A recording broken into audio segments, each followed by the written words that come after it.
Tervetuloa Lappeenrantaan kauniiseen kaksioon tänne Saimaan rannalle Lappeenrannan Pikisaareen. Mennään kurkkaamaan ensimmäiseksi, mitä täältä löytyy kylpyhuoneesta.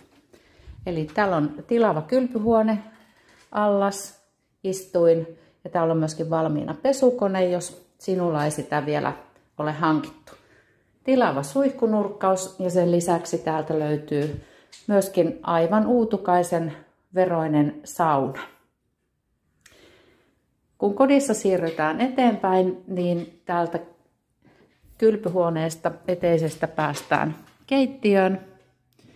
Ja keittiössä on normaali jääkaappi-pakastinyhdistelmä, allas ja kaapistoja, valkoisia sekä normaali sähköliesi. Keittiö yhdistyy tänne olohuoneeseen, josta löytyy myöskin viilennysyksikkö, eli kesällä asunnon saa tarvittaessa viilennettyä haluamallaan tavalla.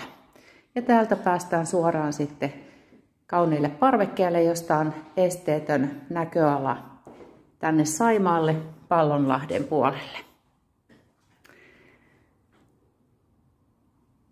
Kun palataan takaisin täältä parvekkeelta, niin tuolla on siis eteisen ovi ja täältä löytyy sitten makuuhuone.